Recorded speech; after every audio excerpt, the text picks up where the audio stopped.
Welcome students, मेरे आज के इस क्लास में आप सभी का मैं स्वागत करता हूं। आज मैं माध्यमिक के लिए तैयारी के क्रम में गणित विषय से, मैथ से शॉर्ट क्वेश्चंस लेके आया हूं। कुछ ट्रिक्स दूंगा, आशा करता हूं कि आप सभी को इसमें आसानी होगी। मैं यहाँ 4 प्रश्न लिखा हूँ। x² plus 4x plus k equal to k समीकरण के दोनों मूल समान हो तो k का मान निकालिए। x² minus 6x plus 6 is equal to 0 दोनों मूल वास्तविक और असमान हो तो k का मान निकालिए। 4 और 49 4 एंड 49 का मध्य समानुपाती निकालिए और p plus q is equal to √13 और p minus q is equal to √5 हो तो pq का मान निकालिए। तो ये 4 प्रश्न है। इसी तरह के दूसरे प्रश्न भी आ सकते हैं, केवल नंबर चेंज होगा, मोड एक ही होगा। तो इसको यदि थोड़ा सा प्रैक्टिस कर लिया जाए तो एग्जाम में यदि आ जाए तो आसानी होगी। मैं यहाँ लिखने की सुविधा के लिए अंतिम प्रश्न से शुरू करता हूँ।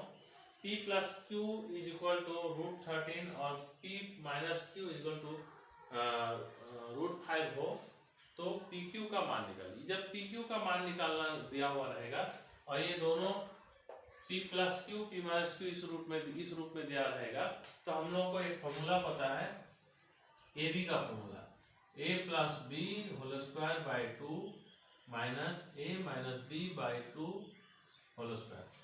ये AB का जो फॉर्मूला है यहाँ PQ के रूप में यहाँ सेट कर देने से अपने आप हो जाएगा। जब भी PQ AB XY इसका मान निकालने को दिया हुआ रहे और यहाँ एक प्लस रहे और एक माइनस रहे, ऐसा रहे तो इस फॉर्मूला को हम लोग यूज करेंगे। तो चलिए करते हैं। तो PQ को लिए PQ का फॉर्मूला यहाँ सेट किए AB के रूप में, तो हुआ P plus Q by 2 whole square minus P minus Q by 2 whole square. अब इसको सॉल्व करेंगे। P प्लस क्यू का यहाँ दिया हुआ है √13 और 2 वैसे ही रहेगा यहाँ square minus P minus Q का मान दिया हुआ है √5 नीचे 2 होल स्क्वायर। ये √13 है तो केवल 13 होगा, रूट हट जाएगा, 2 का स्क्वायर 4 हुआ माइनस ये √5 है तो स्क्वायर खोलने से 5 होगा, 2 का स्क्वायर 4 हुआ। तो ये एलसीएम करेंगे तो 4 ही होगा, यानी कि ये नीचे का जब मिल जाता है ऊपर का लेते हैं, ये डिवाइड करने से 1 तो 13 और ये डिवाइड करने से 1 5, यानी कि 8/4, इसको कैंसिल करने से 2, यानी कि PQ का वैल्यू 2 आएगा। इस तरह से कुछ भी रह सकता है। x plus Y equal to 5, x minus Y equal to 2 हो तो xy का मान निकालें। यहाँ इसके साथ 4 रह सकता है, कुछ भी रह सकता है, इस तरह का रहे तो ये फॉर्मूला में यदि हम लोग जाएं तो आसानी होगी। आशा करते हैं ये आप लोगों को समझ में आया होगा। तो इसको जल्दी से आप लोग नोट कर लीजिए। मैं अब क्वेश्चन नंबर 3 की ओर जा रहा हूँ, उल्टा जा रहा हूँ क्योंकि लिखने का सुविधा हो। तो क्वेश्चन नंबर 3,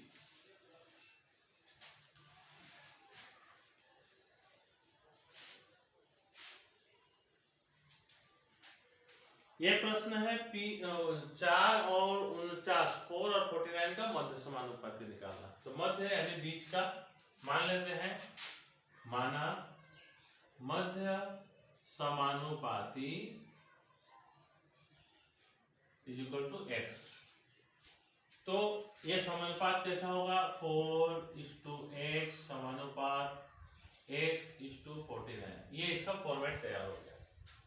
ये मध्य में है इसलिए मध्य वाला जो समानुपाती होता है डबल लिखा जाता है।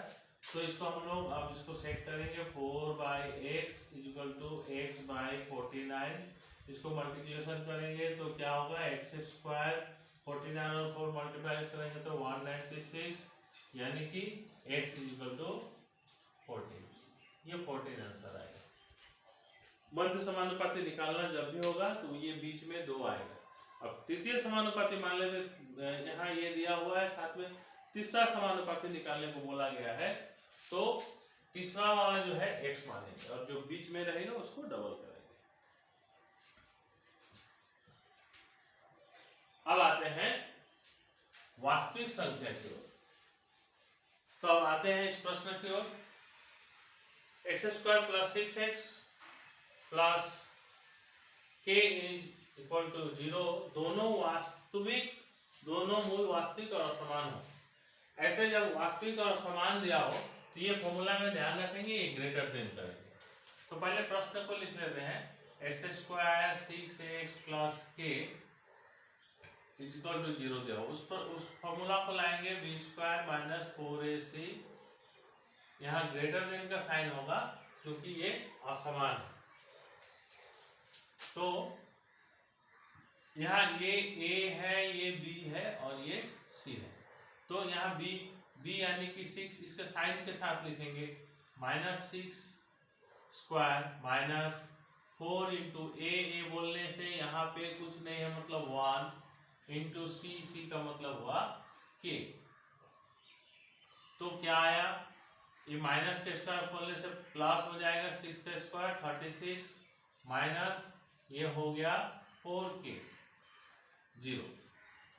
तो ये 36 ये 4k उस पार ले जाएंगे तो प्लस 4k यानी कि 36/4 यहाँ k यानी कि इसको कैंसिल करने से 9 k इज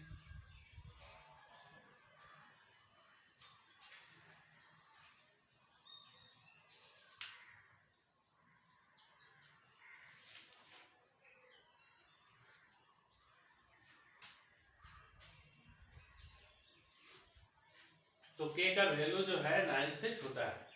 k का वैल्यू क्या है, 9 से छोटा है। तो यहाँ पे k का मान केवल इतना आंसर होगा, अतः k का मान 9 से कम होगा। बस इतना ही इस प्रश्न का उत्तर होगा। आशा करते हैं आपको ये समझ में आया होगा। अब आते हैं 1 नंबर प्रश्न की ओर। फॉर्मूला यही है, केवल काम करना है, फॉर्मूला सेम है। फॉर्मूला क्या है, X square plus 4x plus k is equal to 0। यह दोनों मूल समान है इसलिए इज इक्वल टू देकर ही बनाएंगे। B square 4ac is equal to 0। B कहने का मतलब 4, यहाँ प्लस है B square minus 4 into A का मतलब हुआ 1 और c का मतलब हुआ k इज इक्वल टू 0। 4 का square 16 minus 4k is equal to 0। 16 is equal to 4k यानी कि k is equal to 16/4 cancel करने से 4 टाइम्स k का वैल्यू होगा 4। यहाँ k is equal to 4 answer आएगा। तो श्रीधरा चाने का ये फॉर्मूला हम लोग यदि ध्यान रखें तो ये k के मान का जो क्वेश्चन है वो बहुत आसानी से हम लोग सॉल्व कर सकते हैं। इसके साथ ही छोटा छोटा कुछ बात है, जैसे यदि चक्रवृद्धि ब्याज की बात करें तो चक्रवृद्धि ब्याज में एक छोटा सा प्रश्न आता है कि चक्रवृद्धि ब्याज में ब्याज दर प्रत्येक वर्ष समान रहता है। इसको याद रखना पड़ेगा, ब्याज दर प्रत्येक वर्ष समान रहता है। मूलधन प्रत्येक वर्ष बदलता रहता है। मूलधन प्रत्येक वर्ष क्या होता है, बदलता रहता है। ये चक्रवृद्धि ब्याज के क्षेत्र में ऐसा होता है, लेकिन साधारण ब्याज के क्षेत्र में मूलधन प्रत्येक वर्ष सेम रहता है, ब्याज दर भी प्रत्येक वर्ष सेम रहता है, लेकिन कहीं कहीं पर ब्याज दर 2 साल तक इतना, 3 साल तक इतना ऐसा रह सकता है। ये छोटी छोटी प्रश्न है जो टिक मार्क के लिए आएगा। आशा करते हैं